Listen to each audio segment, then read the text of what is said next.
Castlevania, Symphony of the Night. There are few games that could stand up to its legacy. What started out as a slow and partial success in the United States ended up creating a big cult following for the new Metroid-style Castlevania games. In the age of two-dimensional games transforming into three-dimensional games, Symphony of the Night simply said no. Preferring a much more traditional look, Symphony stuck to its artistic roots and is quite possibly one of the most beautifully aged PlayStation 1 games. I personally never played this game when I was younger, so it was a real treat to play this revered cult classic.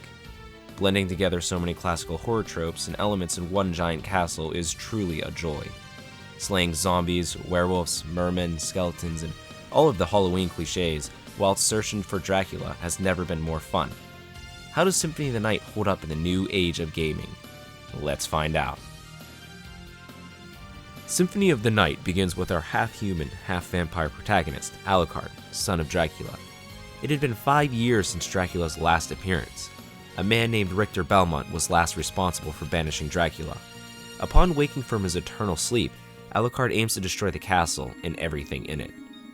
As he enters, Death, a servant of his father, advises Alucard not to interfere. Despite the warnings and being stripped of all of his equipment and powers, Alucard ventures further inside. As Alucard progresses throughout the castle, he has a few encounters with Richter's sister-in-law, Maria. She too sensed a disturbance and is searching for her mentor. The story is sometimes vague and seems complicated if you haven't played previous Castlevania entries, but from what I understand, it is the will of Alucard's deceased mother that allows him to choose a path of good or evil. Alucard was present shortly before humans murdered his mother. In her final words to Alucard, she stated, "Do not hate humans. If you cannot live with them, then at least do them no harm, for theirs is already a hard lot." I won't go much further without spoiling too much, but the game does a great job of storytelling.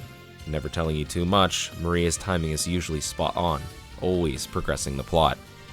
There's something very authentic about this game. Every enemy you fight seems to be inspired by horror tales of the past. Every room that you urgently explore is filled with intense gothic themes, and every song that accompanies you throughout the castle seems to pull it all together. Each area in the game offers a distinct feeling, from the skeleton-filled walls of the catacombs to climbing the gears of the tall clock tower. The game is always entertaining your eyes with fresh and creative settings. Those of you who are familiar with the older Castlevania games will feel right at home with these themes. However, this game marked a true diversion from the gameplay norms of previous titles. The previous Castlevanias were mostly side-scroller action platformers, barring Simon's Quest. This game, with the rise of RPGs on the PlayStation 1, decided to take a different approach. Throughout the game, you were able to increase your stats through leveling up and equipping newly found items. This, in my eyes, is a welcome change, as most of the future Castlevania games adopted its style. The RPG-style gameplay isn't without its problems.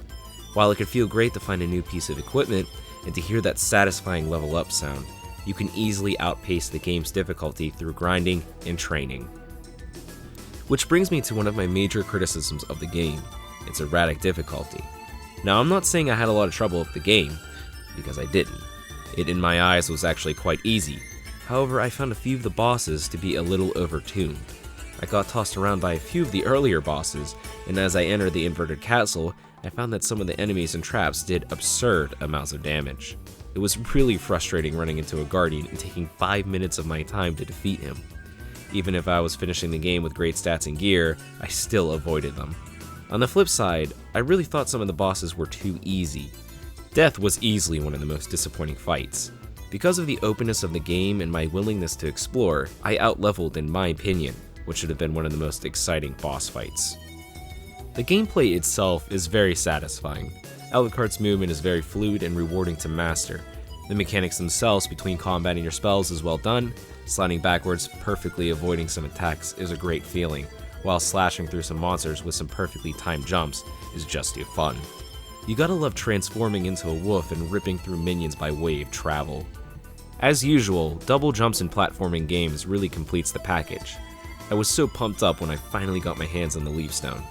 There really is no end to the amount of power-ups you can get in this game. Which brings us to the next major part of the game, exploration. There were times where I wandered around the castle having no idea what I was doing, nor where to go. For the longest time, I couldn't figure out how to unlock the blue doors in the castle. For veterans of the game, it may seem obvious that you had to buy a key from the librarian, but I didn't even bother scanning every item that he had when I first met him, so I was stuck for quite some time. However, that's also part of the appeal of an open exploration game.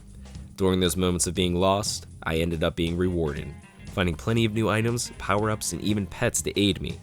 Bottom line, the game's Metroid-style exploration is a huge plus. The game's openness doesn't end with exploring. Your actions throughout the game determine what kind of ending you receive.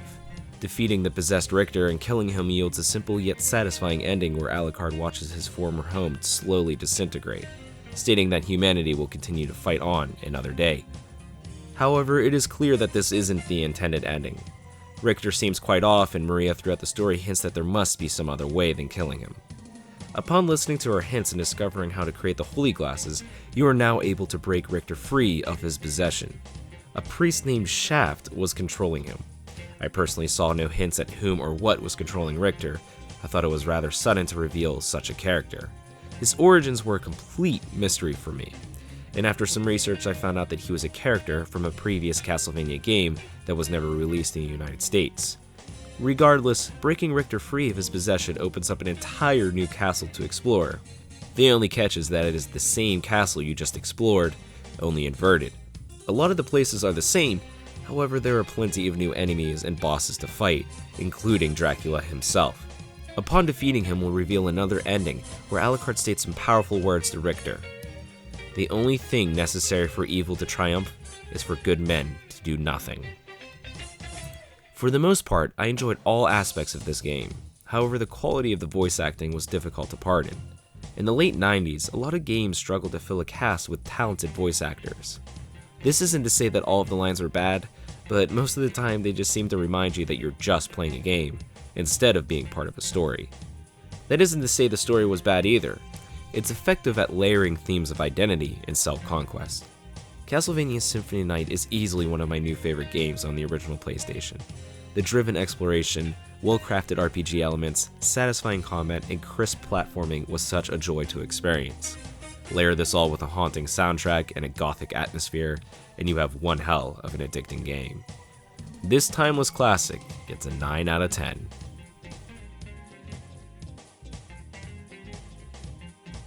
Hey guys, thanks for watching the video. I know it's been a long time since we released a retro review. This one's been on my chopping block for quite some time. And don't worry, there's plenty more Smash 4 videos to be released, as well as videos like this. Jeff and I have a lot more content coming your way, so until next time, thanks for watching.